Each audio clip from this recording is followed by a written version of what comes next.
Para nosotros es un gusto, en verdad, poder compartir. A nosotros nos tocó un tema, a lo mejor ya lo vieron anunciado. El tema es padres ausentes. Nosotros, mi esposa y yo, Jessica y yo, nos hemos dado cuenta de muchas situaciones que se suscitan en el matrimonio. Y una de estas situaciones que cada vez se ve más, justamente es eso, la ausencia de los padres, ¿verdad? Y no hablamos de una ausencia física, pero hay un detalle que en lo particular, pues yo he notado, es que hoy en día se ha vuelto controversial tratar estos temas acerca de la disciplina en la iglesia, y yo quiero hablar.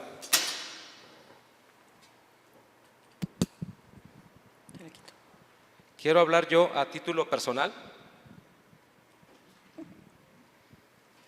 porque verdaderamente es muy controversial tratar los temas de la disciplina.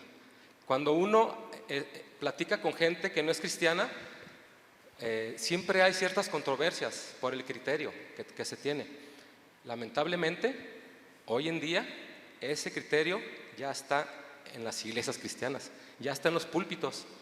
Por eso es que nosotros en estos días orábamos al Señor y decíamos: Señor, danos sabiduría porque es muy controversial. Bueno, pues este tema que tenemos preparado, pues evidentemente creemos nosotros que viene de parte de Dios. Así que no vayan a pensar que somos nosotros, hermanos, es el Señor hablándonos.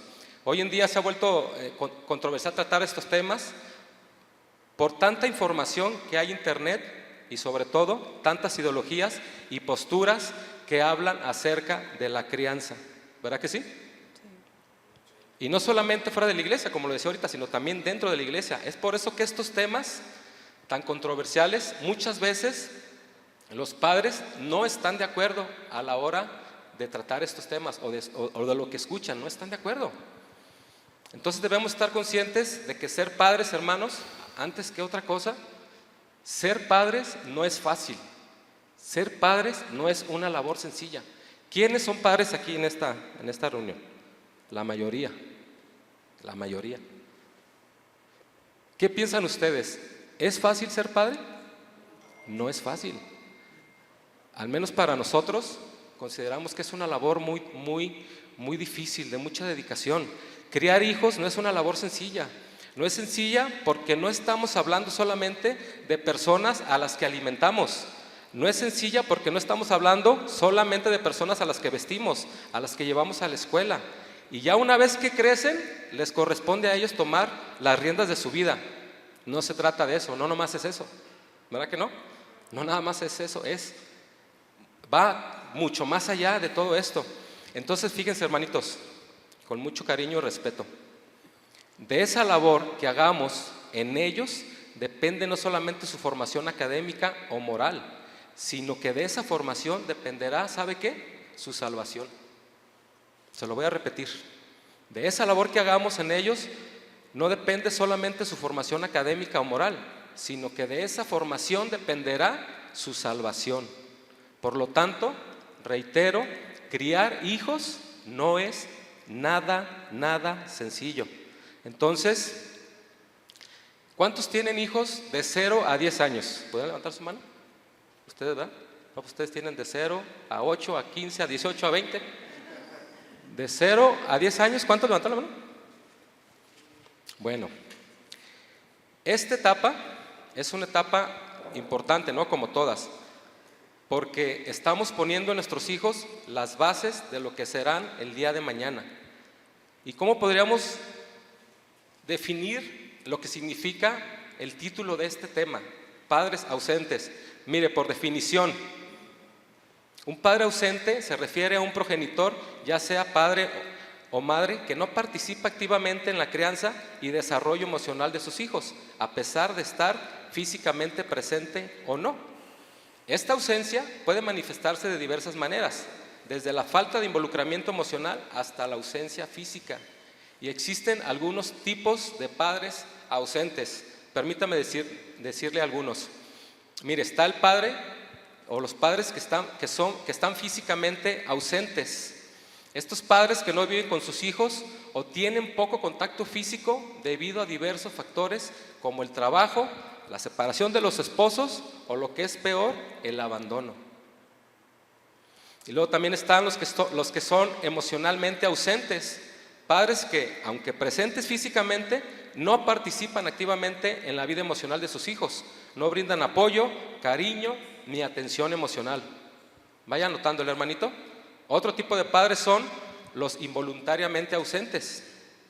Estos son aquellos padres que trabajan largas jornadas para mantener a la familia, dejando a los niños con otros cuidadores, aunque esta no sea su intención. Están otros, los inmaduros. Son aquellos padres que evitan asumir responsabilidades parentales por miedo a, ¿sabe qué?, a perder su estilo de vida. Estos son aquellos padres, fíjese, hermanito, hay muchos, que como nunca tuvieron nada en su infancia, todo lo quieren realizar ahora que ellos tienen libertad y solvencia económica. O lo que es peor, todo le consienten y compran a sus hijos con el argumento de que como a ellos no les compraron nada, él sí va a satisfacer todos los deseos y antojos de sus hijos, para que no les quede ninguna mala impresión de sus padres. Está tremendo, ¿no?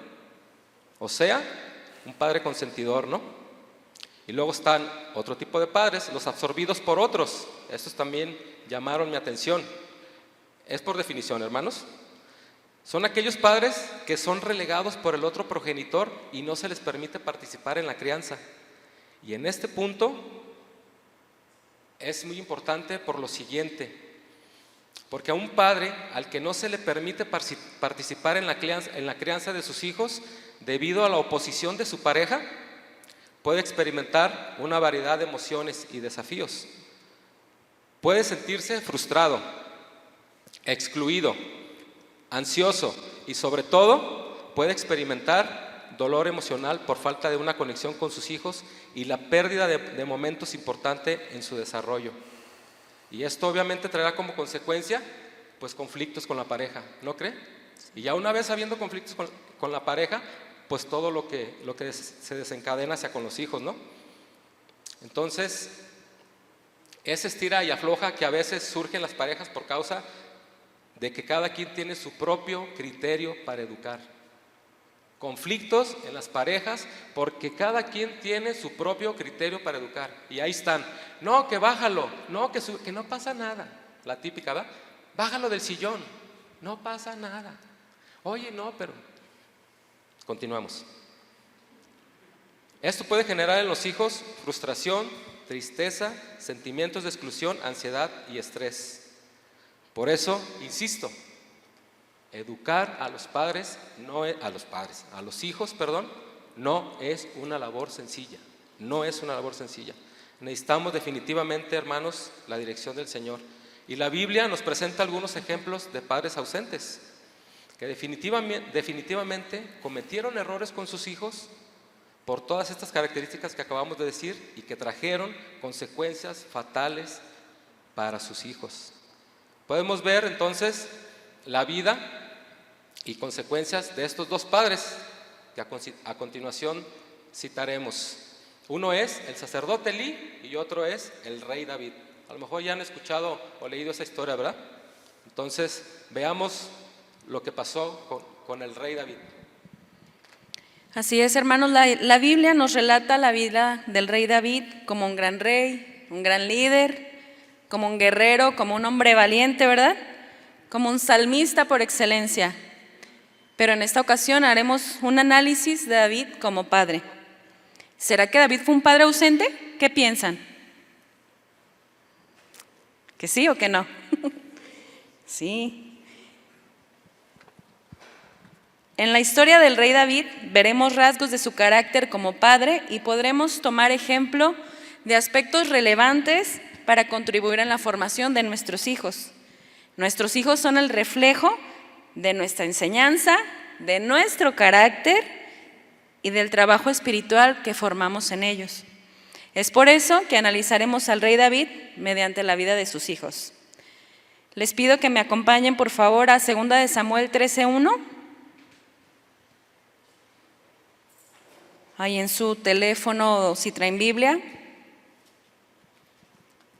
¿Listos? Dice así: Ahora bien, Absalón, hijo del rey David, tenía una hermana muy hermosa llamada Tamar. Estoy leyendo la Nueva Traducción Viviente. Y Amnón, su medio hermano, se enamoró perdidamente de ella. Amnón se obsesionó tanto con Tamar que se enfermó. Ella era virgen y Amnón pensó que nunca podría poseerla. En estos primeros 2 versículos encontramos los nombres de 3 de los hijos del rey David, ¿verdad? Amnón, Tamar y Absalón. Amnón fue el primogénito, por lo tanto, pues le tocaba el trono, o sea, él era el heredero. Y recordemos cómo los que somos padres, cuando llega el primogénito, no, pues es la alegría, ¿verdad? O sea, todos los familiares cercanos, nosotros mismos, compramos todo, la cunita, los zapatos, ya vi esto, ¿no? Ahora esto. Y nos desbaratamos por el primogénito. Pues así le pasó a Amnón. Dice aquí que él era el que iba a suceder a su papá, y yo me imagino que pues por esto mismo toda la gente, ¿verdad?, estaba ahí al pendiente y cuidándolo y hablando a lo mejor de él y diciendo, ay, tú, exaltándolo, ¿verdad? Tú eres el que sigue después de tu papá. Pero a mí me surgieron unas preguntas. ¿Cómo fue que Amnón se enamoró de su hermana? O sea, ¿qué sucedió ahí en su mente, en su corazón, que nos dice aquí que él se obsesionó con su hermana? Y pensé precisamente eso, al ser el primogénito, pues a lo mejor estuvo acostumbrado a que todo se le daba, a que todo cuanto él pedía, pues él lo tenía, ¿verdad?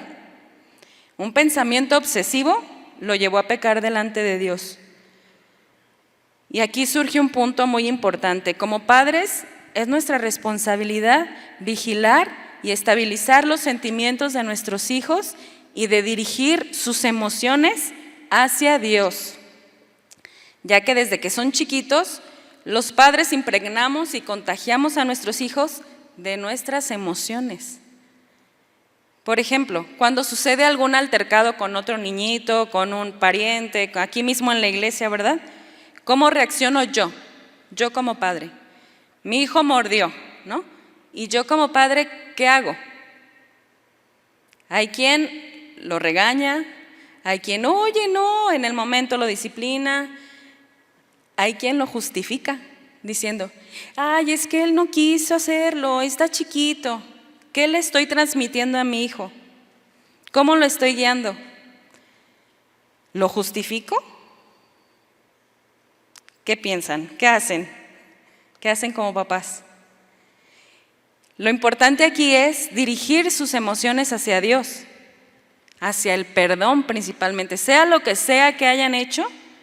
El niño debe estar consciente de que hay maldad y debemos dirigirlo hacia el perdón y a que él se disculpe por lo que hizo, ¿verdad?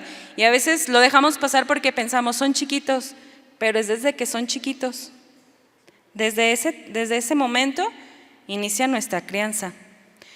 Podemos ver en Amnón que él no supo distinguir entre lo correcto y lo incorrecto. Él conocía la ley de Dios, puesto que vivían en Israel, ¿verdad?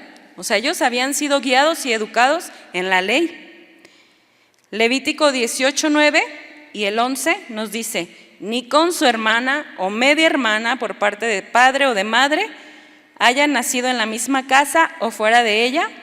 El 11 dice, no podrán casarse con su medio hermano, hija de la esposa de su padre. La ley era muy clara. ¿Cómo fue que él se enamoró? Quizá no tuvo quien lo guiara, quien dirigiera sus emociones. Los padres somos responsables de esa labor, de cuidar desde pequeños, pero también en su niñez y en su adolescencia. Hacerlo de manera correcta, bajo la dirección de Dios, ayudará a nuestros hijos a que no fracasen o se equivoquen al tomar decisiones. Sigamos leyendo, les invito en 2 de Samuel 13, Continúa la historia y dice, pero Amnón tenía un amigo muy astuto, su primo Jonadab, hijo de Simá, hermano de David. Un día Jonadab, hijo de Amnón, le dijo, ¿qué te pasa? Pues cada día te ves más desmejorado. ¿No pareciera que fueras el hijo del rey? ¿Se fijan las palabras? Ahí comprobamos lo que decíamos anteriormente. Era una persona que estaba acostumbrada a los halagos. Y Amnón le respondió, perdón, se me movió. Estoy enamorado de Tamar, mi media hermana, le respondió Amnón. Bien, dijo Jonadab, te diré qué debes hacer. Anda, acuéstate y simula estar enfermo. Cuando tu padre venga a verte, pídele que deje venir a Tamar para que te prepare algo de comer. Dile que te sentirás mejor si ella te da la comida. Así lo hizo Amnón cuando el rey fue a verlo. Amnón le pidió que su hermana Tamar le preparara 2 tortas y se las sirviera. En estos 2 versículos observamos un personaje clave, Jonadab, su primo. Dice, ¿quién era él? Era un amigo muy astuto. Notemos que la palabra amigo se antepone ante su parentesco. Es decir, estaban ligados más allá que solamente ser parientes, ¿verdad? Ser primos. Era una influencia fuerte en la vida de Amnón. Gracias al consejo de su primo Amnón, Amnón fue impulsado a engañar a David, su papá, a cometer un grave pecado. Jonadab fue la mente maestra quien maquinó todo el plan para engañar a David. Aquí surgen unas preguntas más. Como padre, ¿vigilo las amistades de mis hijos? O sea, yo sé que tiene niños chiquitos, pero ¿sé con quién se junta? ¿A dónde lo llevo? ¿Vigilo a la familia con la que lo llevo? ¿Con la que yo mismo estoy conviviendo? ¿Estoy alerta de qué hacen ellos como familia? ¿Qué costumbres tienen? ¿Sí los superviso o los dejo ahí que alguien más los cuide, que se entretengan con el celular, con la tele, mientras yo estoy platicando, que él se distraiga, ¿verdad? ¿Qué hago yo? La Biblia en 1 Corintios, en el 15:33 nos dice, no se dejen engañar por los que dicen semejantes cosas, porque las malas compañías corrompen el buen carácter. En este caso pasó así. Nosotros podemos, por nuestras edades, podemos saber que en las amistades nos contagiamos comportamientos, gustos, preferencias, el venir a la iglesia, pero también el ver series. Oye, fulanita, ¿ya viste esta serie? ¿Cómo está? La música del mundo, groserías, pornografía, drogas y demás. La lista se va. Aún con la familia, en esta historia vemos que fue un familiar el que impulsó a Amnón a cometer el mal. ¿Cuántas historias o casos, no me dejarán mentir, conocemos de familiares así? Los abusos ocurren en las familias. Y a veces como padres no estamos dispuestos a sacrificar esa parte. Es que a mí me gusta estar con fulana pareja o me gusta estar con mi familia, yo me la paso muy bien, es su primo, es mi papá, es su abuelo. Y a veces nos cega esa parte de que es nuestra familia y damos prioridad por sobre nuestros hijos. Lo mismo en la familia de la fe, aquí en la iglesia. Debemos vigilar, estar atentos. Y esto es pues en cualquier edad, les digo, desde chiquitos hasta que son grandes. ¿Nosotros podemos prohibir amistades? ¿Qué piensan ustedes? ¿El contacto familiar? ¿Qué tan dispuestos estamos? Con tal de salvaguardar la integridad de nuestros hijos, eso es muy importante. Cuando son pequeños podemos enseñarles a elegir sus amistades y podemos prohibir. No perdamos ese tiempo valioso, porque una vez que son grandes, solo nos toca direccionarlos. pero ya con una enseñanza previa de lo que nosotros sembramos. Cuídate, observa. Hay que poner atención, prestar atención a cómo llegan cuando llegaron de tal lugar. Vengo de la casa de mi amigo, de cómo llegó mi hijo, o sea, desde todo tipo, físicamente, mentalmente, qué cosa nueva trae, qué pensamiento trae, para nosotros aplicarnos y guiarlos, sus sentimientos y sus emociones hacia Dios, ¿verdad? Como decíamos atrás. Continuemos leyendo en 2 de Samuel, en el 7, dice: entonces David aceptó la propuesta y envió a Tamar a la casa de Amnón para que le preparara algo de comer. En este verso vemos cómo pues David cayó redondito, ni por aquí le pasó, no le pasó. Tamar, les resumo un poquito la historia. Tamar fue a la casa de Amnón, preparó la comida y le dio a su hermano en la boca, tal cual él lo había pedido. Amnón la tomó por la fuerza y abusó de ella. Después la echó de su casa. ¿Cómo es que David, siendo su padre, no lo notó? Yo me pregunto, ¿qué tan intuitivos somos nosotros como padres? O sea, él cayó redondito y ni siquiera se dio cuenta. ¿Será que no lo conocía lo suficiente? Esas preguntas pues también van para nosotros, ¿verdad? Esto le ocurrió a David, pero nosotros como padres, ¿qué estamos haciendo? Nosotros conocemos a nuestros hijos, distinguimos cuando nos quieren engañar o chantajear. Amnón fue un hijo que engañó y chantajeó a su papá. Tal vez podemos pensar que los conocemos porque pues los tenemos en la casa y los vemos y están ahí con nosotros, y cuando no están, ¿cómo son? Cuando son pequeños, pues son ingenuos y predecibles. Poco a poco aprendemos a conocerlos porque sabemos que les molesta, porque ya nos hizo berrinche por tal cosa, no le gusta la comida, no le gusta esto. De chiquitos sí, pero a medida que van creciendo la comunicación se torna difícil, ¿verdad? Pero debemos esforzarnos y pedirle sabiduría a Dios para que esa comunicación día con día crezca. La comunicación diaria con nuestros hijos nos lleva a conocer su mente, su corazón, y tenemos que esforzarnos en escucharlos, no oírlos, escucharlos, prestar atención. ¿Qué me está diciendo mi hijo? Ahí el Señor nos da las pistas y nos da la pauta sobre la guianza.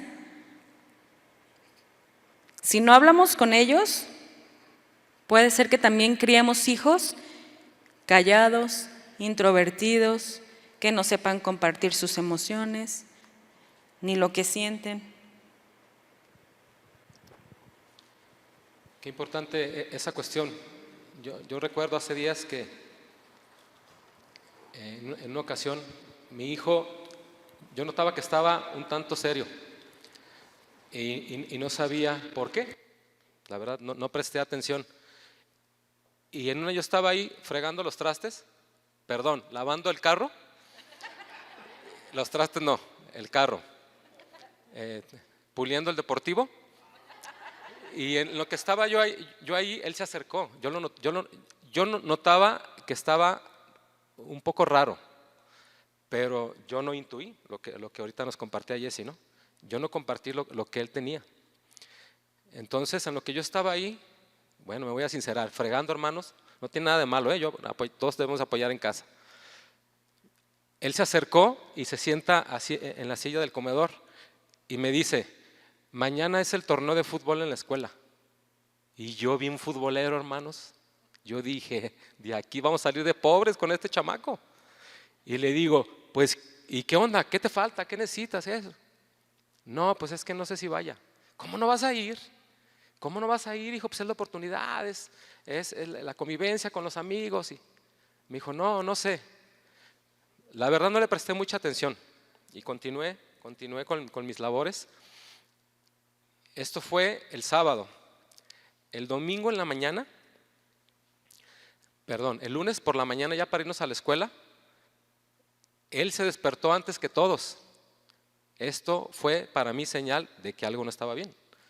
Se despierta y va a nuestra habitación y me despierta a mí y me dice: pa, no quiero ir a la escuela. Y yo: ¿cómo que no vas a ir a la escuela? Pues hoy es el torneo. No, pa. Y cuando me hizo esa expresión de no, pa, a mí el Señor me dijo que no vaya a la escuela. Y yo le dije: ¿por qué no quieres ir a la escuela? No. Y yo: pues dime. No, no quiero. Y yo nunca le he visto esa expresión, porque otras veces quieren chantajearnos, ¿no? No, pa, no quiero porque me duele el estómago. No, pues allá se te va a quitar.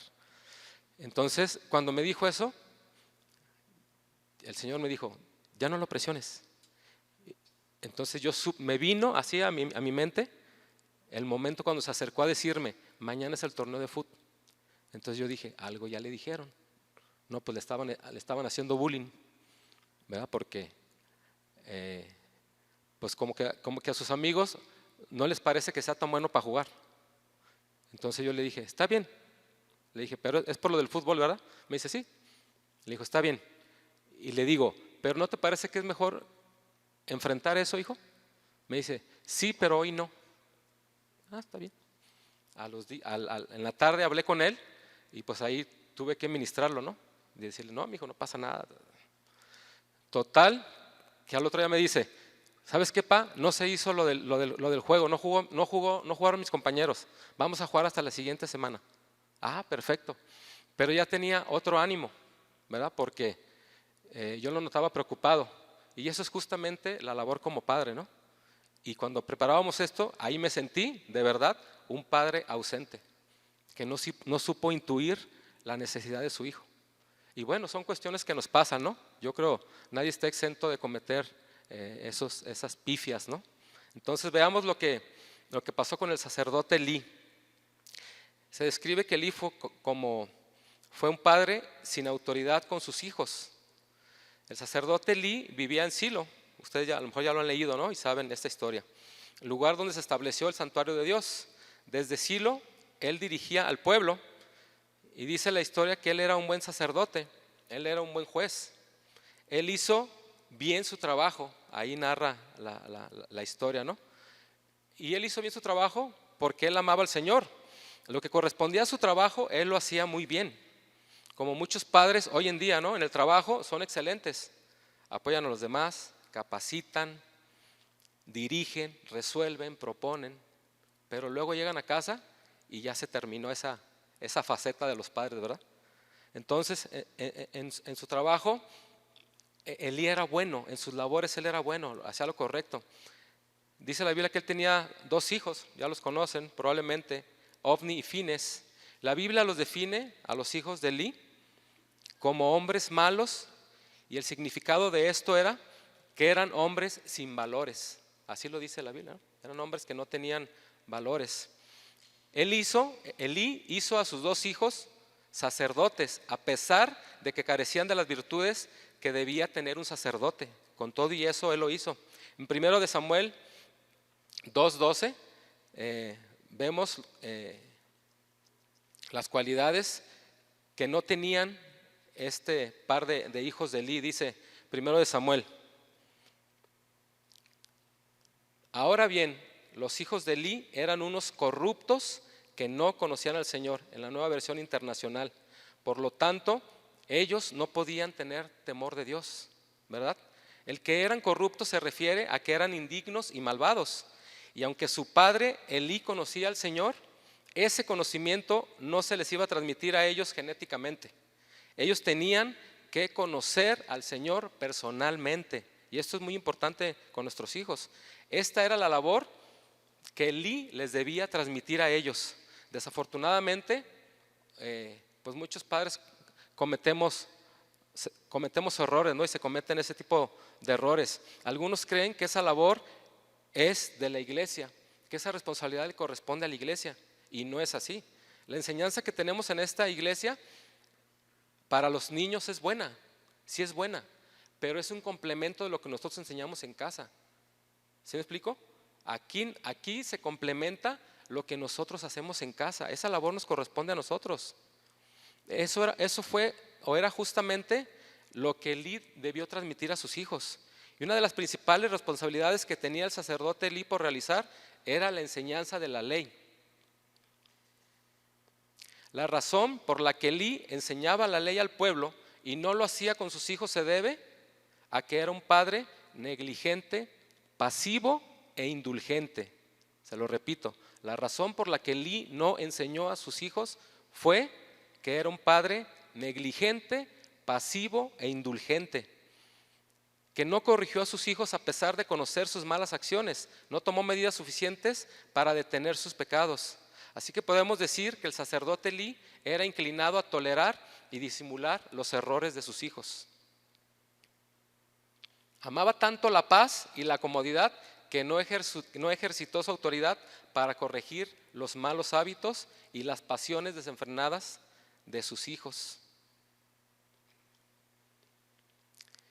Y con tal de no generar un problema, una controversia con ellos, pues mejor lo dejaba todo así, ¿verdad? Y muchas veces así nos comportamos, con tal de que, no, es que si le digo,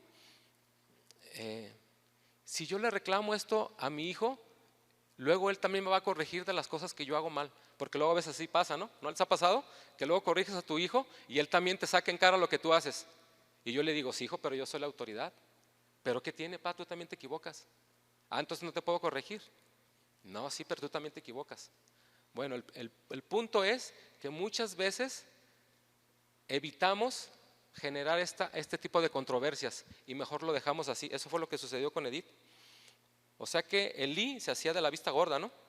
Entonces, mire, dice la Biblia que sus hijos no conocían a Jehová, y el principio bíblico que Elí debió haber inculcado en sus hijos, pues viene aquí en Deuteronomio 6, 4 al 9. Dice: oye Israel, se lo leo por el tiempo. Oye Israel, Jehová nuestro Dios, Jehová uno es. Y amarás a Jehová tu Dios de todo tu corazón y de toda tu alma y con todas tus fuerzas. Y estas palabras que yo te mando hoy estarán sobre tu corazón, y las repetirás a tus hijos y hablarás de ellas estando en tu casa y andando por el camino y al acostarte y cuando te levantes. Y las atarás como una señal en tu mano y estarán como frontales entre tus ojos, y las escribirás en los postes de tu casa y en las puertas. Elí conocía estos principios, pero se descuidó en aplicarlo con sus hijos. Él se apartó de esas obligaciones porque significaba contrariar la voluntad de sus hijos, ya que esto le imponía la necesidad de castigarles y de negarles ciertas cosas. Y hoy en día, mi hermano, podemos observar en la sociedad padres con este comportamiento como Elí. Padres que dicen que aman a Dios y su ley, pero aman más a sus hijos por encima del Señor y su ley. Te lo voy a repetir. Padres que dicen que aman a Dios y su ley, pero aman más a sus hijos por encima del Señor y de su ley. Padres que son permisivos, padres que no disciplinan por temor de ocasionar un daño emocional en los hijos, cuando sin pensarlo, lo que están generando en ellos es un daño permanente por causa de no tener la determinación de someter a su hijo o a sus hijos en disciplina. Y quiero aclarar algo, mis hermanos, para que no vayan a pensar otra cosa. Cuando hablamos de disciplina, no se trata de darles 20 varazos, no se trata de darles 15 coscorrones, no estamos hablando de eso. No se trata de esa disciplina. Se trata de enseñarles principios que los lleven a tener un buen comportamiento. Esa es la disciplina, no es otra. Principios que los lleven a desarrollar una buena moral. Por cierto, hablando de esa disciplina, de los varazos y los coscorronazos y hasta sombrerazos, ¿a cuántos de los que estamos aquí nos tocó, hermano? Nos tocó probar la disciplina de los padres de hace 30 años. A mí me tocó. Yo fui ejercitado en esa disciplina. La de el cable de la plancha. ¿Quién dice amén? La manguera. A ver, levanten la mano. Vamos, levanten la mano. Cable de la plancha. Manguera. La cuarta para los caballos. ¿Sí saben lo que es una cuarta para los caballos? Con la que le dan a los caballos. Ay, mojadita, hermanos. Mojadita. La cuchara pozolera. Nada más volaban los granos, ¿verdad? Y la más socorrida y famosa de todos, ¿cuál cree? La chancla voladora, con efecto boomerang. Te agachabas y se regresaba. Hasta sensor de movimiento tenían esas chanclas. Bueno, por lo menos las de mi mamá. Entonces, te daban porque te daban, ¿verdad? Esas. Pero no nos referimos a ese tipo de disciplina. No, esa no es la disciplina. La disciplina que tiene exceso, no, a esa disciplina no nos referimos. Vamos con nuestra historia, la del rey David. Ahí en 2 de Samuel 13 dice algo muy importante, en el 21 y el 22. Cuando el rey David se enteró de lo que había sucedido, se enojó mucho. Absalón nunca habló de esto con Amnón, sin embargo, lo odió profundamente por lo que le había hecho a su hermana. En el verso 21 vemos una frase súper importante. David se enojó mucho y no hizo nada, solo se enojó. Yo pensaba en mí, ¿qué hubiera hecho en su lugar? Y yo digo, no, yo no me hubiera quedado quieta. ¿Ustedes? No. ¿Qué sintió Tamar como hermana con ese abuso de su hermano? ¿Qué sintió ella? ¿Qué sintió Absalón? Si yo soy un padre o una madre que no intervengo en la crianza, que no habla, que no expresa sentimientos, ¿qué le transmito a mis hijos? Un padre que no apoya a su hijo puede transmitir una sensación de abandono, de rechazo, de inseguridad.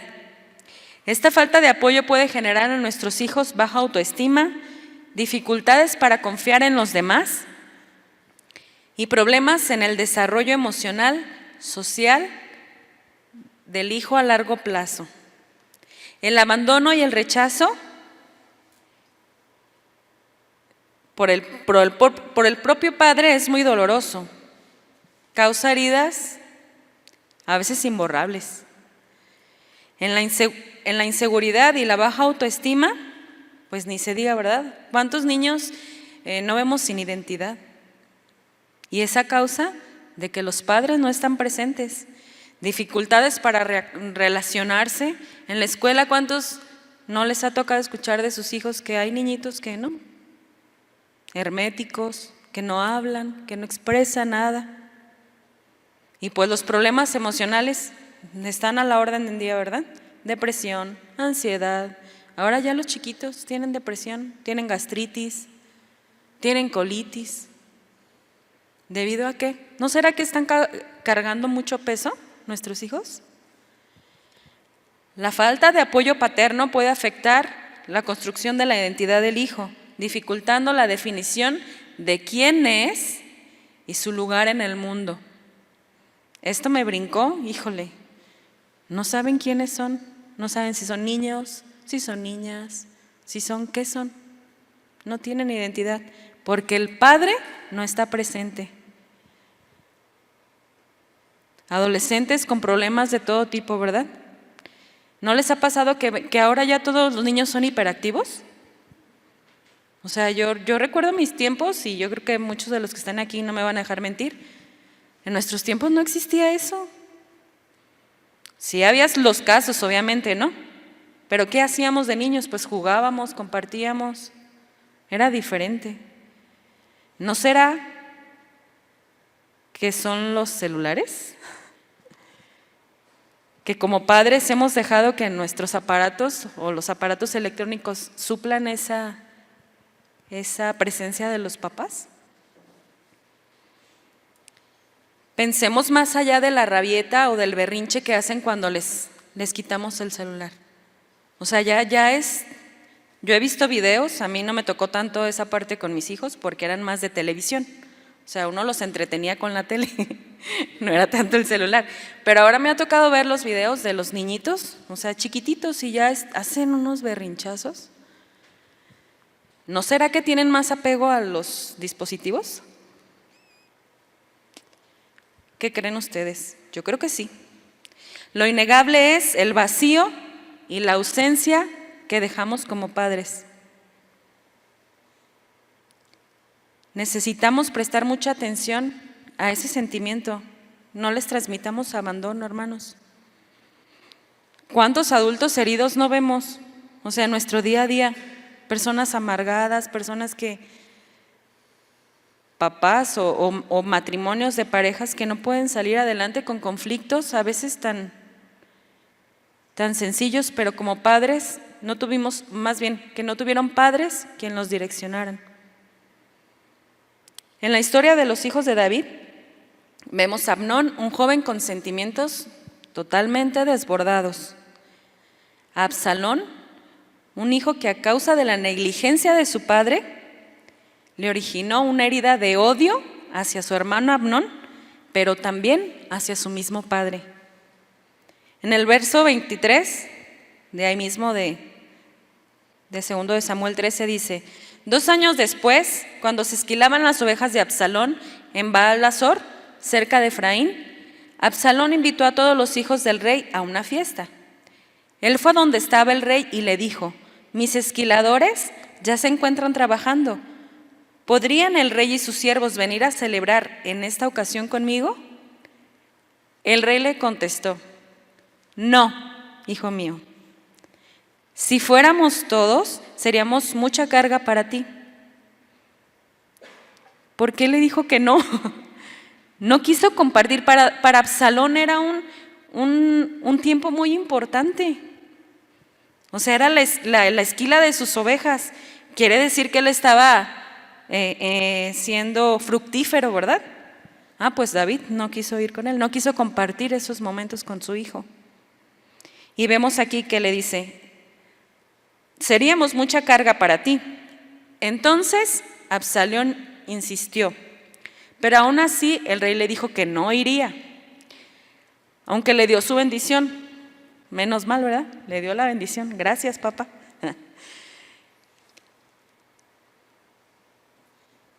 Y luego le dice: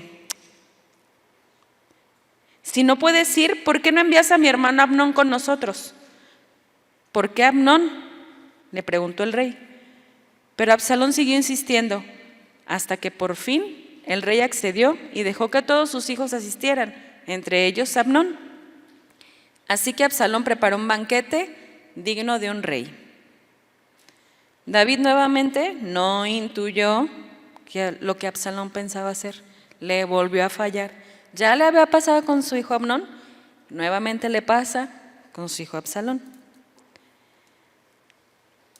En el verso 28 dice: Absalón le dijo a sus hombres: esperen hasta que Amnón se emborrache, entonces a mi señal, mátenlo. No tengan miedo, yo soy quien da la orden. Anímense y háganlo. Por lo tanto, cuando Absalón dio la señal, mataron a Amnón. Enseguida los otros hijos del rey montaron sus mulas y huyeron. Absalón se llenó de tanto odio que mató a su hermano y huyó a Jesús con su abuelo. Un padre que no acciona ante los problemas que se presentan en la familia acarrea desorden en la casa. Un padre es el principal encargado de administrar justicia. El padre que no interviene o imparte justicia puede provocar la ira de sus hijos. En algunos casos, como lo vemos aquí, la muerte espiritual a causa de la desilusión, o en casos más graves, la muerte física a causa de la rebeldía y la obstinación al pecado.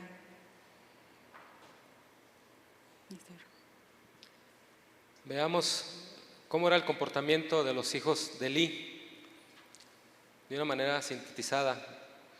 Dice que eran perversos, que no les importaba el Señor ni la manera en que se suponía que los sacerdotes deberían tratar al pueblo. Eran unos mis reyes. Añadiendo a sus pecados, estos dos cometían actos de inmoralidad con las mujeres que servían en el tabernáculo, se metían con ellas. Eso era uno de los pecados graves que ellos cometían. De modo que todo Israel llegó a saber de esto. Y todos estos actos pecaminosos e inmorales llegaron a oídos del sacerdote Elí. ¿Y qué creen? No hizo nada. No hizo nada. No accionó nada en contra de sus hijos. Por eso le decía en la descripción que Elí era un hombre negligente, pasivo e indulgente. Y en esta descripción de las maldades que cometían los hijos de Elí, yo puedo decir algo, que Elí no solamente no enseñó a sus hijos, sino que tampoco los disciplinó. Una de la cuestión más, o el mal más grande que tuvo Elí fue que no disciplinó a sus hijos, no los disciplinó. No solamente no exhortó de palabra, tampoco hubo sanciones para ellos. Probablemente por considerar que la vara o el azote no eran necesarios en sus hijos. Hay padres que así lo consideran. No, es que mi hijo no. No, es que yo tengo que hablar con él. Es que mi hijo de 2 años, hablando, hablando. Hermanos, si a los 40 hablando no entendemos, ¿sí o no? O sea, esto a veces me parece a mí cuestión de lógica. Basta con ver a un niño de 2 años, sus reacciones no tienen la capacidad, pero hoy se dice que sí tienen esa capacidad. Bueno, yo no soy el encargado de eso, yo no estudié eso, ¿verdad? Entonces, el día de hoy estamos muy bombardeados de tantos conceptos psicológicos, al grado que muchos padres cristianos temen disciplinar a sus hijos. Temen disciplinar a sus hijos. Hay temor en los padres cristianos, en muchos padres cristianos. Fíjese, hace días platicaba con una persona acerca de este tema. Coincidíamos en señalar en que ahora a los hijos se les enseña más con base en conceptos humanos que principios con base en la Biblia. Se enseña más conceptos. Quiero describir lo que es concepto y lo que es un principio, para poder mostrar lo ligera que es esta manera de enseñar. Concepto. ¿Qué es un concepto? Un concepto es una representación mental de algo, una idea abstracta que puede referirse a personas, situaciones o simples ideas, así dice la definición. ¿Qué es un principio? Es una regla o ley fundamental que sirve como guía para la acción o el comportamiento. Es una norma que guía la conducta humana. Si hay una diferencia, ¿no?, entre concepto y principio. Así que los conceptos solamente son ideas, creencias, mientras que los principios son normas y guías. Ahí está la diferencia. Los padres quieren educar con base en conceptos, pero solamente son ideas, ¿verdad? Y hoy en día hay un montón de ese tipo de ideologías. La Biblia es clara al respecto del tema de disciplina. Considero que si un padre tiene temor o desconfianza de disciplinar a su hijo, es por causa de que no conoce lo que Dios enseña en su palabra sobre la disciplina. ¿No lo cree así? Si un padre no se atreve a disciplinar a su hijo, es porque no conoce lo que la Biblia dice al respecto de la disciplina. Y una vez que conocemos, nos vamos a dar cuenta que no es una disciplina cruel. Los crueles somos nosotros. Crueles los papás de hace 30 años. Esos sí eran bien crueles. Con la chancla, hermanos, imagínense. Y luego de esas pesadotas. Ahí estoy acordando de mi mamá, ¿verdad? Es muy común ver hoy en día que los padres desconocen justamente esto, lo que la Biblia enseña, y creen más lo que dicen los podcasts y conceptos sin fundamento bíblico que existen por internet, y que de eso, repito, insisto, hay mucho, hay quienes todo el tiempo se la pasan escuchando podcasts, que el podcast de esto, que el podcast de lo otro. Pues esos podcasts, yo también los he escuchado, son puras ideologías, muy poquita Biblia manejan. Y cuando manejan Biblia, manejan una Biblia así muy light. Y yo digo, pues ¿cuál Biblia es? ¿Cuál Biblia es? Porque realmente son podcasts de cristianos y, bueno, no me quiero meter mucho en ese tema, pero son muy light. El propósito de la disciplina no es destruir ni condenar a nuestros hijos. El propósito de la disciplina es direccionar a nuestros hijos de una manera correcta, es evitar que se desvíen. Fíjese, hermano, el beneficio de la disciplina, ¿para quién es? Para nuestros hijos. ¿Y el descanso para quién es? Para nosotros los padres. Entonces, ¿es importante disciplinar a nuestros hijos? Claro que es importante, muy importante. Para poder ejercitar a nuestros hijos en la disciplina y amonestación del Señor es necesario dos cosas: creer y confiar lo que el Señor dice. Si yo quiero disciplinar con base en la Biblia, pues yo debo de confiar lo que dice ahí y debo creer lo que dice ahí. De lo contrario, pues nos vamos a los podcasts, ¿verdad? Si no creemos ni confiamos, no tendremos descanso. El día de hoy existe mucha inseguridad en los padres a la hora de corregir a sus hijos. Un padre ausente no enseña a sus hijos el Evangelio y no ejercita a sus hijos en la disciplina y amonestación del Señor. Entonces surge una pregunta: ¿cómo debo disciplinar a mi hijo para que no se repita conmigo lo que pasó con Elí? Y es una pregunta genuina, ¿no? Entonces, a ver, Isra, si tú me estás diciendo eso, ¿qué debo de hacer entonces? Pues la mejor manera de disciplinar a los niños puede ser una tarea difícil, pero es crucialmente importante. Algunos afirman que la disciplina física, o sea, las nalgaditas, es el único método que la Biblia apoya. Otros insisten en que ponerles una disciplina en la que quitarles las cosas que más les agradan y mandarlos a su habitación que no implican disciplina física son mucho más efectivas. Pero la Biblia, ¿qué dice? La Biblia enseña que la disciplina física es apropiada, beneficiosa y necesaria. Proverbios 23, 13 al 14 en la versión Dios habla hoy dice: no dejes de corregir al joven, que unos cuantos azotes, ¿qué cree? No lo matarán. Unos cuantos azotes no lo matarán. Por el contrario, si lo corriges, lo librarás ¿de qué? De la muerte. Y no hay que malentenderlo, de ninguna manera hablamos de maltrato infantil, ya dijimos hace rato, ¿no? Muchos cuando escuchan esto piensan en maltrato infantil. Ese es el problema, que cuando escuchamos disciplina bíblica, no, es que si se mataban entre reinos, ahora ¿cómo van a tratar a los hijos? Muchos piensan que se refiere a eso, a una disciplina y un maltrato físico. No, no es eso. Un hijo jamás debe ser disciplinado físicamente hasta el punto que podamos causarle un daño físico, hermano. Sin embargo, de acuerdo con la Biblia, es bueno que el niño cuente con restricciones y una apropiada disciplina física que contribuya a su sano desarrollo y bienestar. Y hoy en día, qué difícil se ha vuelto el siquiera mencionar estos temas. El hecho de que la sociedad y gobierno clasifiquen todo tipo de disciplina física como abuso infantil hace que este tema sea muy difícil, por causa de que el gobierno y la sociedad impiden que se trate de esa manera. Pero la Biblia no hace referencia a eso. La Biblia no hace referencia a un maltrato. La Biblia hace referencia que la disciplina enseña y direcciona. Entonces eso es lo que nosotros debemos confiar.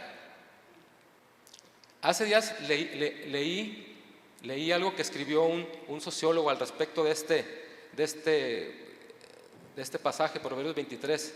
Dice: es un hecho que para mí no me queda nada claro que esto se refiere a castigos corporales, aunque el texto pudiera tener ese significado. La vara para mí es tan solo una metáfora.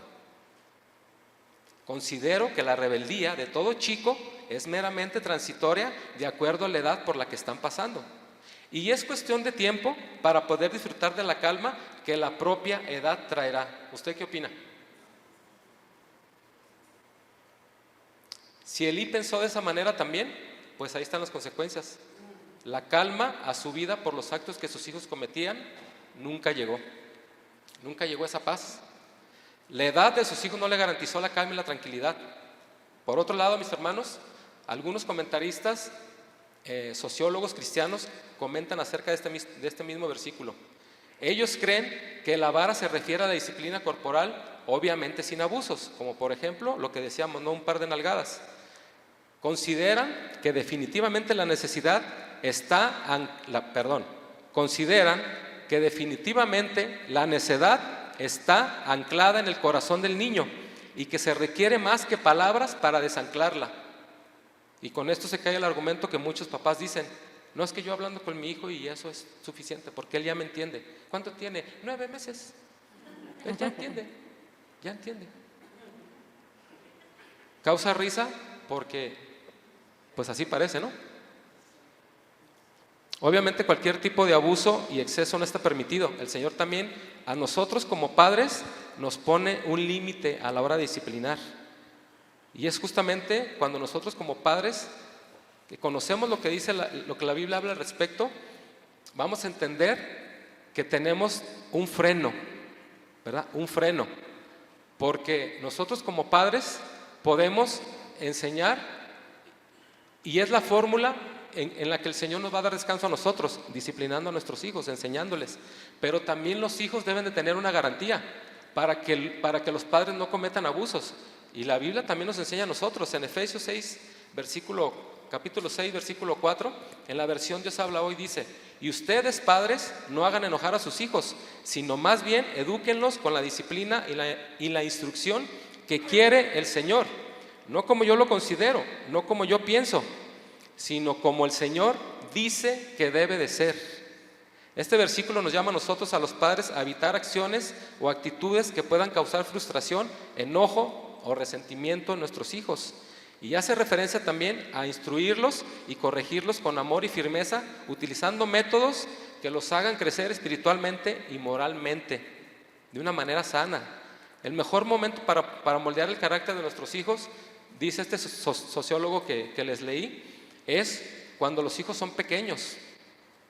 Dice que de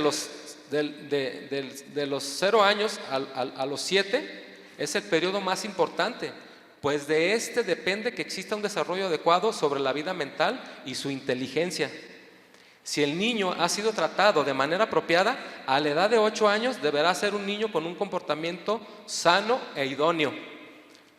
Podrá formar una conciencia moral y tendrá la capacidad de diferenciar lo positivo de lo negativo.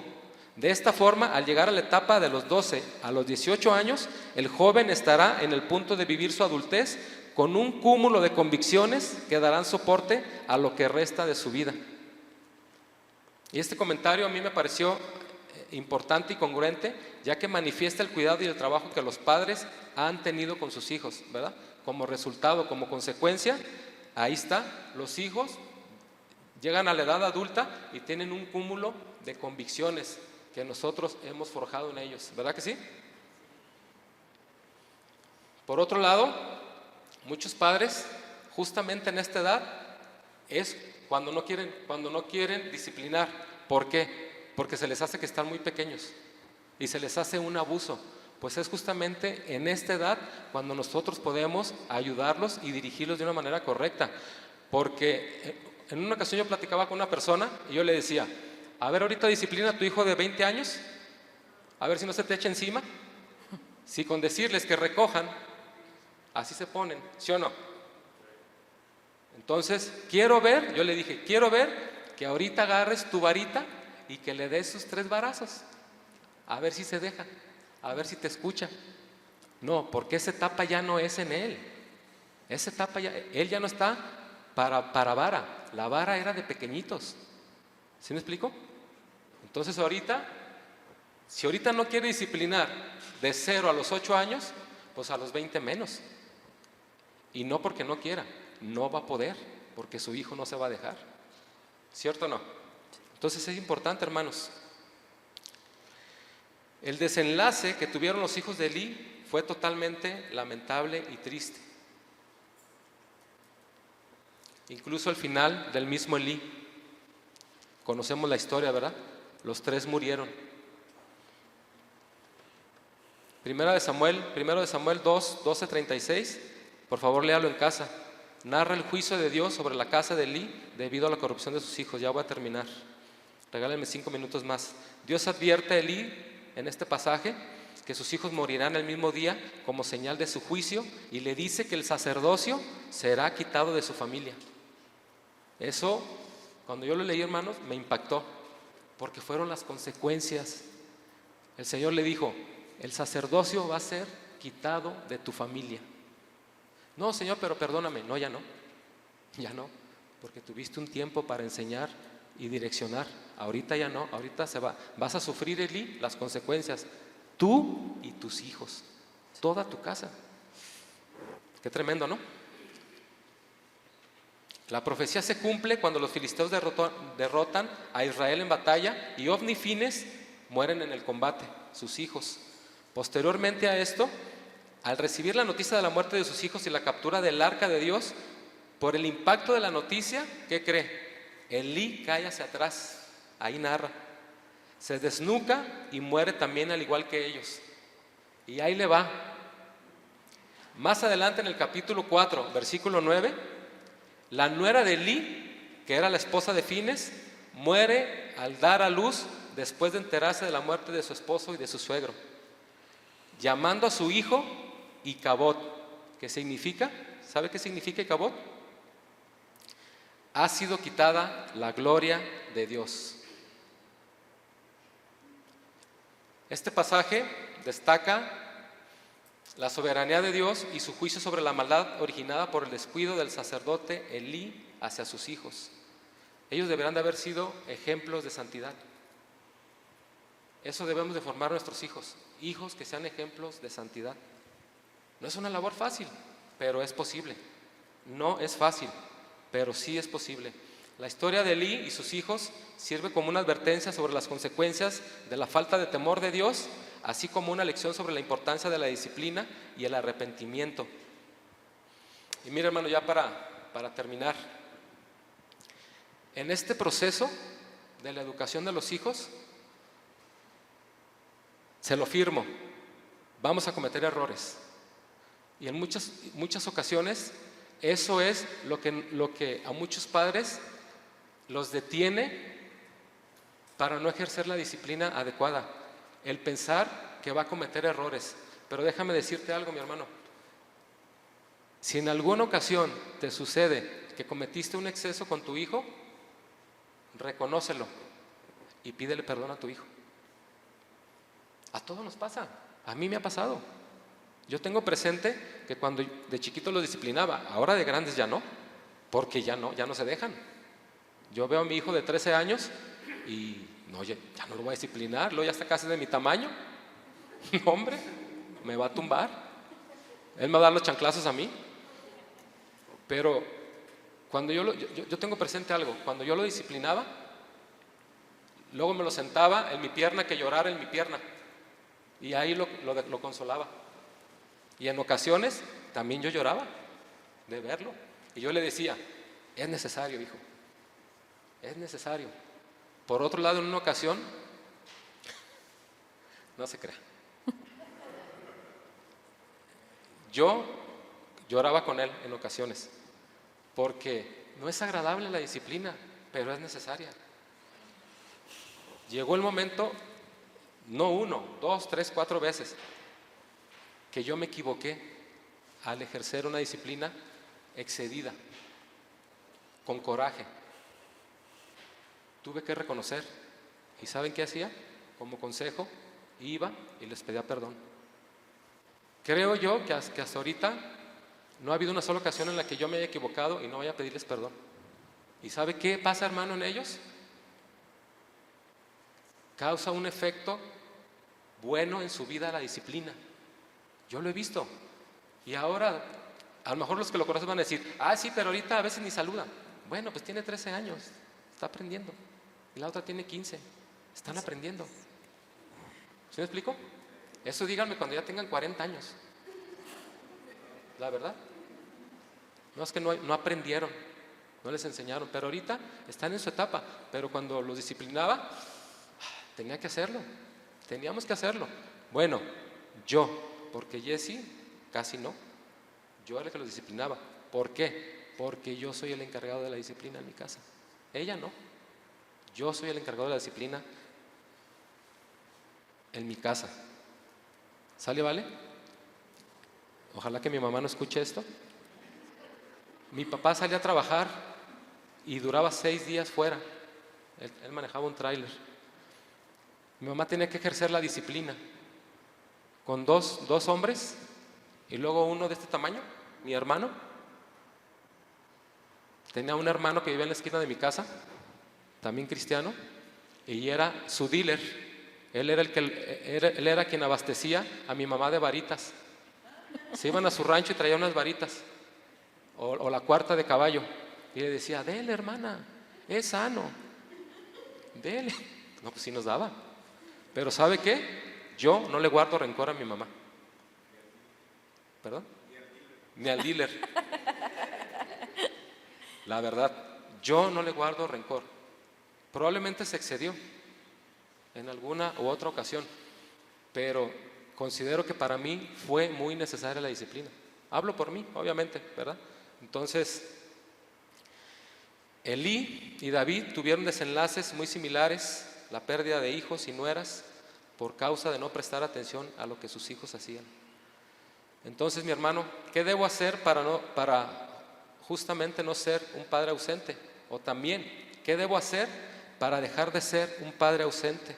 Si es que en estos momentos hubiera alguien aquí que esté pasando por esta situación, ¿no? El temor de disciplinar a los hijos.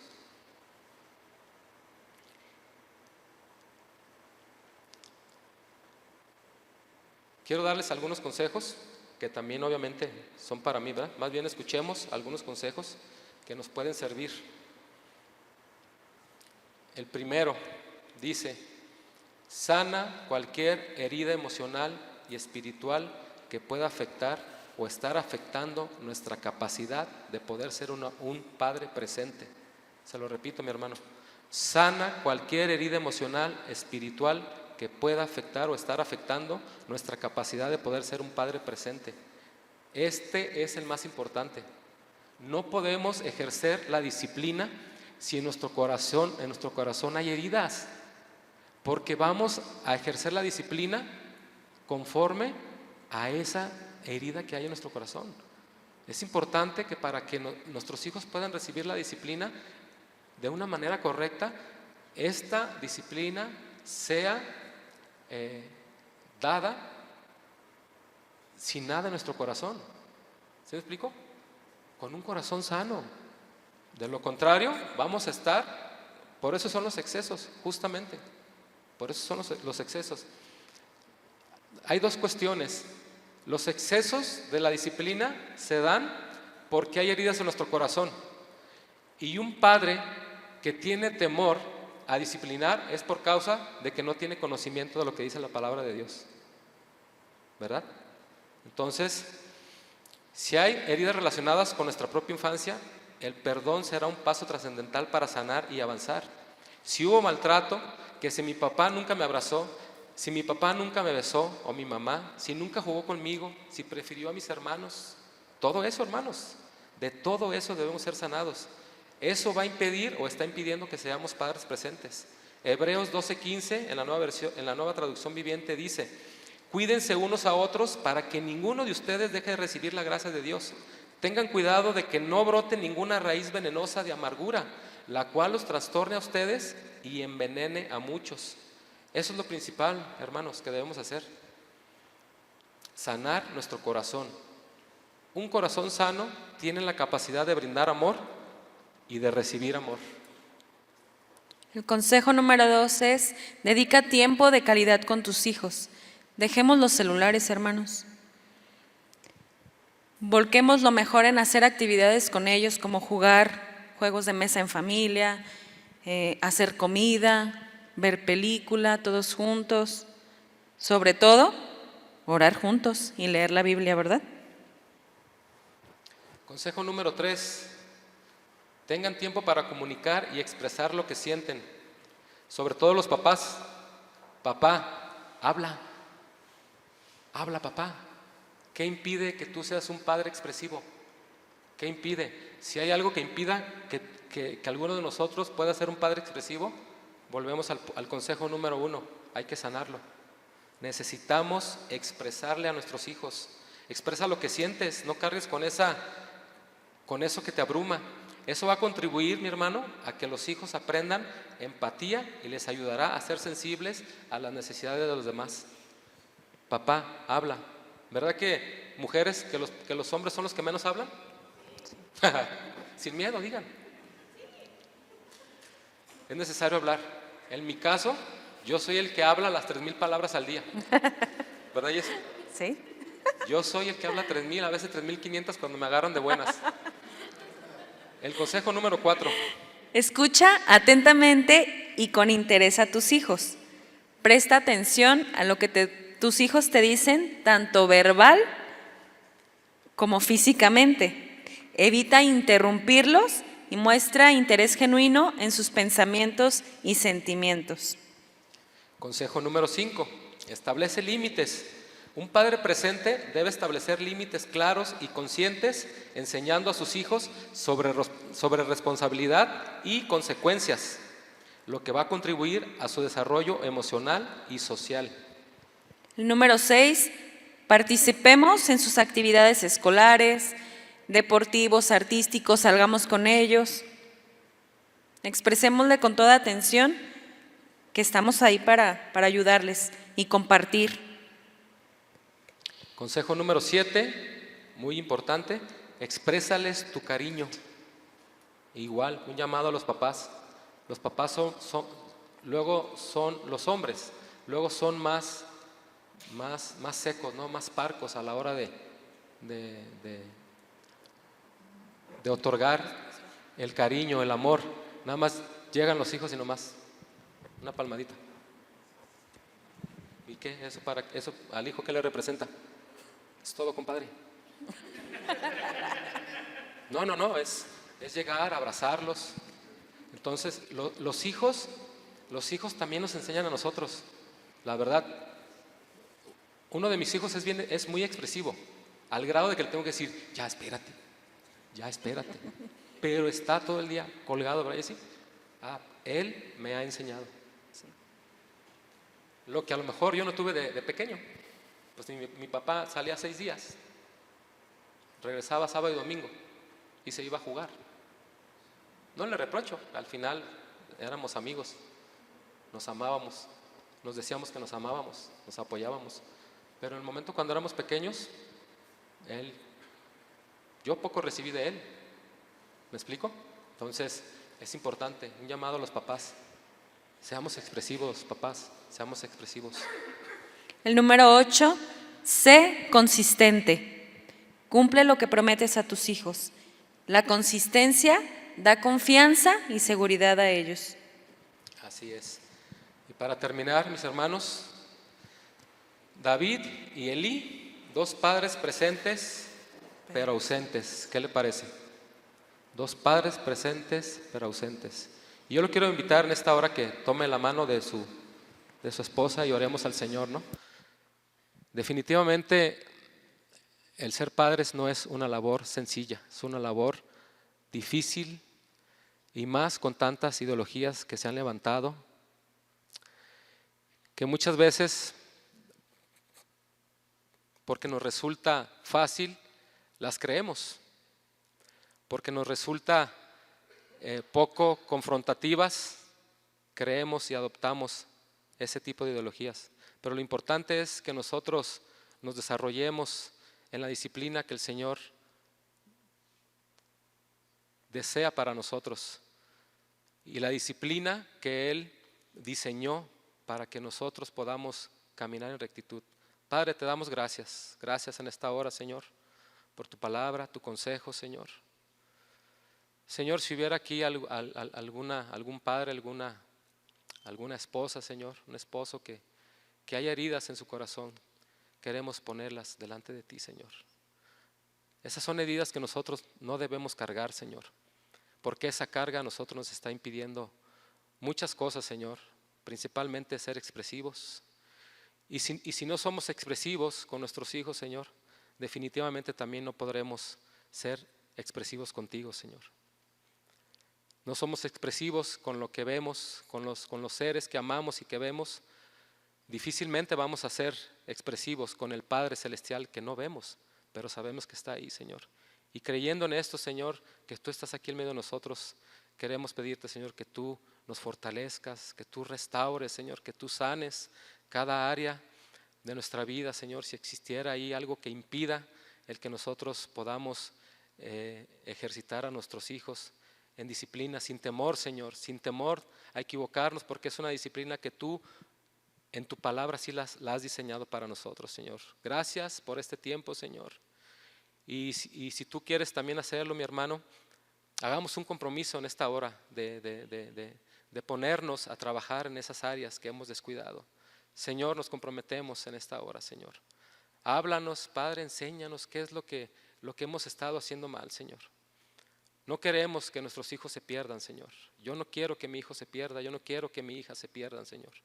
Yo quiero que la vida de mis hijos te glorifique, te exalte, Señor, y que ellos puedan ser ejemplo de santidad. Ayúdanos, Padre, nos ponemos en tus manos, Señor. Requerimos sabiduría para poder guiar a nuestros hijos, Señor. Danos sabiduría, Padre. Danos sabiduría, Señor, para caminar en rectitud también, Señor. Te damos gracias y nos ponemos en tus manos. En el nombre de Jesús, amén. Gracias, Señor. ¿Qué le parece si le damos un aplauso al Señor por su gracia, su misericordia en nuestras vidas?